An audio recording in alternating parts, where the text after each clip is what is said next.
A man took photos of me and my friend and chased us out of the mall. Before I begin this story, I'd like to get it out of the way that this story is true, even though it is written like it isn't. I wanted to include as many details as possible to really show what my perspective was like. I wish this didn't happen to me and my friend, as we were only teenagers, and it definitely affected how safe I felt in my hometown. This also happened several years ago, and even though this isn't a new story, there's not a week that goes by that I don't replay this in my head.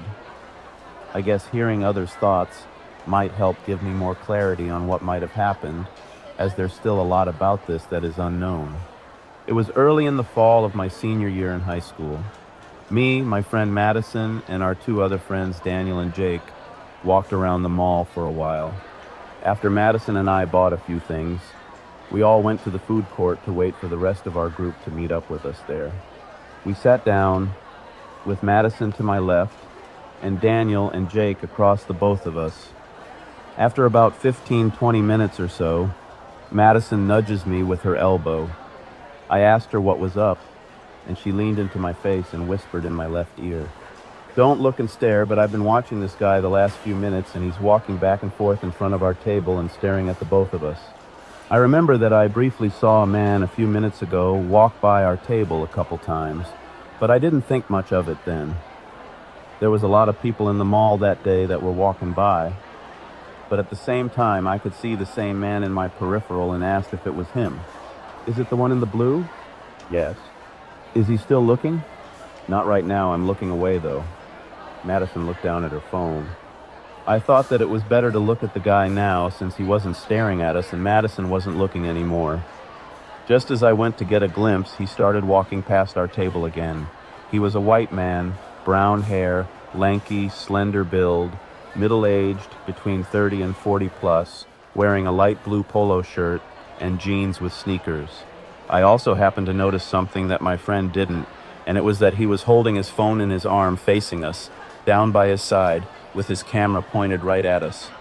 My first conclusion was that he was recording us, so I stayed vigilant and made sure he didn't notice me looking at him. After he passed our table, I saw him stop walking and was just standing there. He was about 20 feet away to our left from where we were seated. Then, after looking at his phone, he walked the opposite way past our table again. Here's the kicker. He switched his phone into his other hand so he could point his camera at us again. I nudged Madison and tell her, and just as I finished whispering, we both watched him sit down a few tables over from us, about 25-ish feet away. He sat facing towards us, and after fidgeting with his pockets, he pulls out his phone again. He propped the bottom of his phone onto the table, pointing the camera right directly at us, still not noticing that we can see him doing all of this. I guess Madison and I were in shock at what we were coming to terms with, that a strange man was taking pictures of us in a public place, and we had no idea what his intentions were. We were still staring at him while he tapped things on his phone screen, until all of a sudden, his eyes get wide and he looks right up at us. My guess is that he saw us staring at him through his camera. "We need to go. Daniel, give me your keys now," Madison yelled at him while I grabbed my things and put them away. While fumbling with my things, I made eye contact with the man, who I saw was starting to get up from his chair. Madison ran out in front of me and I was right behind her. I never ran so fast in my life, and I am not a fast runner, but that didn't matter in that moment. I couldn't feel anything. I remember running out of the double doors to the parking lot and turning around for a brief moment and seeing the same man sprinting at us. Luckily, traffic stalled him after I ran into the huge parking lot that was full of cars. I knew exactly where to go, and when I got there, Madison was fumbling with the keys until she finally got the car to open. I could see the man run into the parking lot looking around to see if he can find us. Daniel's minivan had dark windows, thank God, so he couldn't find us as long as he didn't see which car we got into. After catching my breath and exchanging a "what the fuck was that?" with Madison, I kept watch on the rest of the parking lot for the guy. Daniel and Jake got in and asked us what happened, and we filled them in. A few rows ahead of us, I saw a blue Nissan going very slowly through each aisle in the parking lot. When they got up to the row I was in, I looked and saw that the driver was the same man from the food court. I saw him reach the end of the parking lot, turn around, and go through each aisle again. I told my friends, and we all watched as he passed us again, reached the end of the parking lot, and left. After contemplating on what we should do, we decided to just drive somewhere else and meet up with our friends there instead of calling the police. Now that I'm older, I feel like that was my mistake because I really wish I said something. If that guy was comfortable enough to go to a public and crowded place and do something like that, he's definitely done it before to other young girls. I often wonder who he was, why he did that, and thinking about it leaves me nowhere. Why was he taking photos of me and my friend? Was it for his own pleasure? If so, why did he feel the need to chase after us into the parking lot if he had the photos anyway? Was he working with other people? Could it have been human trafficking? If he caught up with me in Madison, would he have hurt us? Or worse, kidnap us? Why didn't I take a picture of him and tell the police? Why didn't I call him out inside the mall and caused a scene? I try not to be too harsh on myself about it because at the end of the day, Madison and I are alive. Her and I aren't friends anymore, but I know I'll never forget that day, and neither would she. Thanks to her quick thinking, I wouldn't have thought twice about that guy walking by our table, and I owe her a lot for that. If you made it to the end, thanks for reading this. I appreciate you for reading my experience, and if you're a woman and you're in public, trust your gut, be aware of your surroundings, be with people you trust, and take extra precautions when you feel like you're in a potentially dangerous situation. We live in a very disgusting world with very disgusting people. Stay vigilant, even if you're somewhere familiar like your hometown mall. My roommate wanted to harm me. I just escaped a situation I truly feel could have turned deadly. A few weeks ago, I was looking for a room to rent on an app I thought was safe. My first mistake. I found a room within my budget, and a man named Rashid was renting it. At first, he seemed like a safe guy. There was consistent texting, which I initially thought was because he wanted to get to know me before moving in. Now looking back, he was asking me personal details and details about my cat and his shots. After this whole situation, I truly feel he was gathering information to use to hurt me in some way.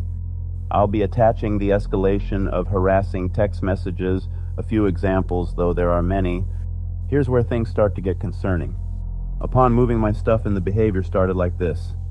I have a big supply of medication for my mental health in a drawer in the room I rented.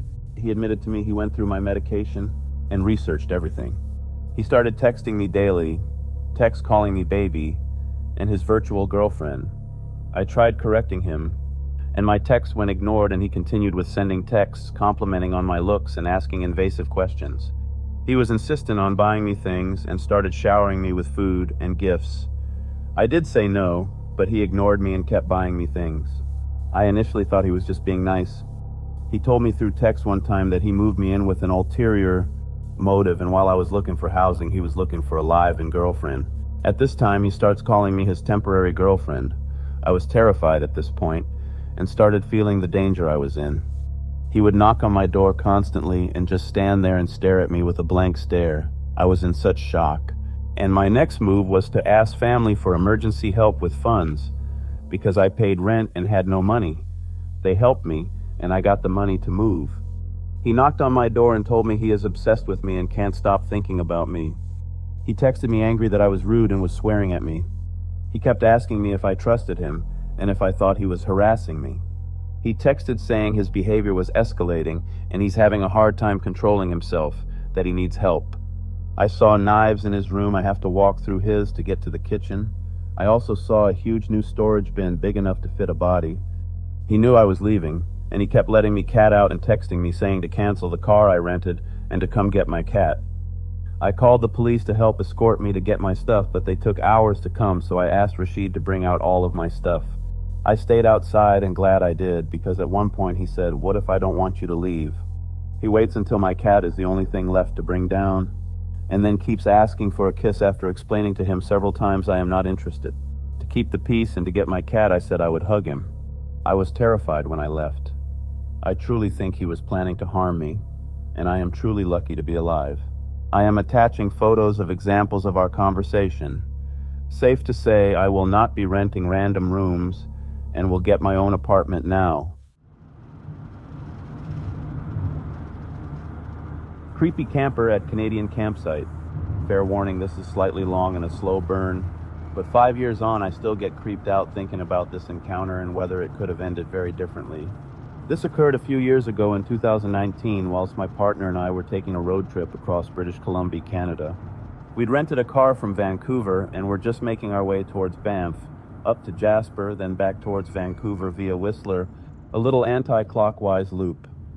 All in, we traveled for around 5 weeks total, sleeping in national park campsites or rest stops along the way.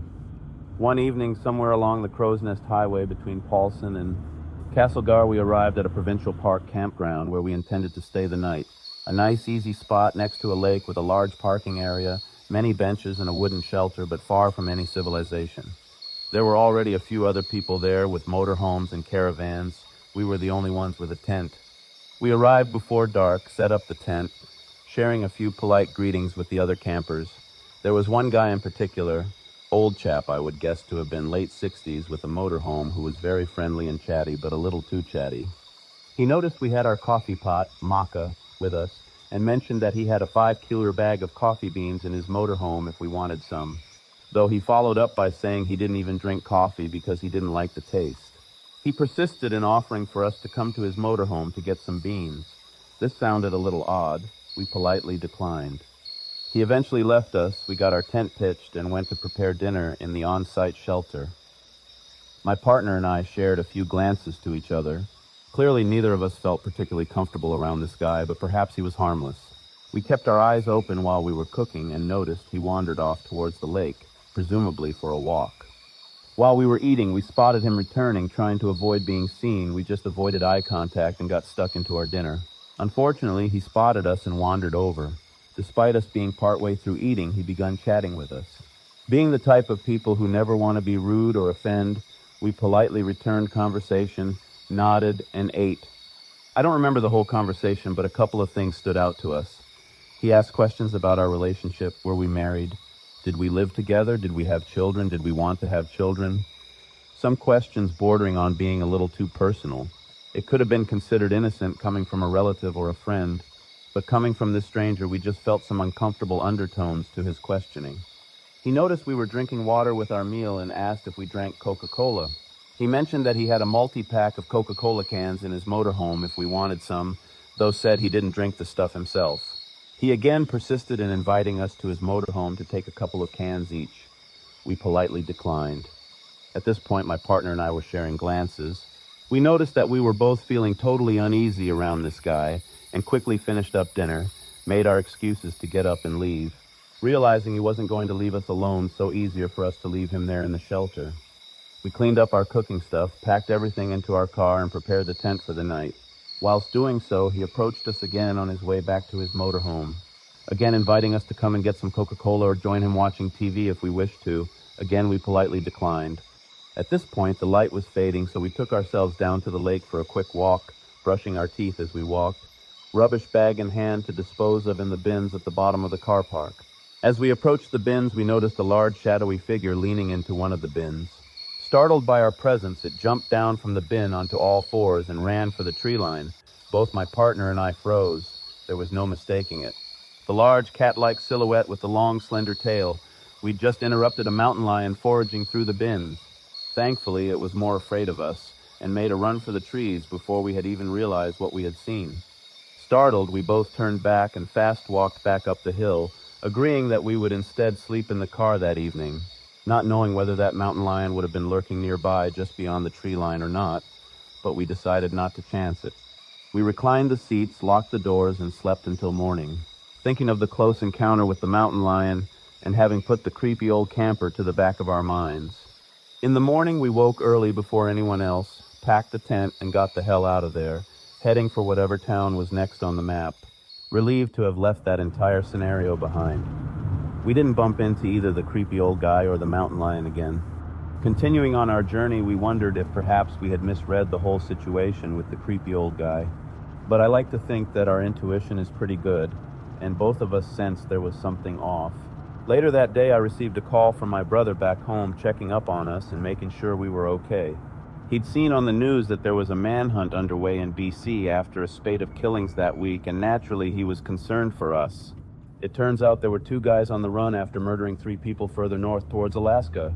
The suspects didn't resemble the old guy we met in any way, but it did make us wonder what his intentions were. Thinking back to that experience, we wonder if we overreacted, whether this creepy camper was just some harmless grandpa looking for company and conversation, or perhaps we were fortunate and avoided a much different fate. Trust your gut if something doesn't feel right. Thanks if you made it this far. Curious to hear anyone's thoughts on this situation and whether we should have handled it differently.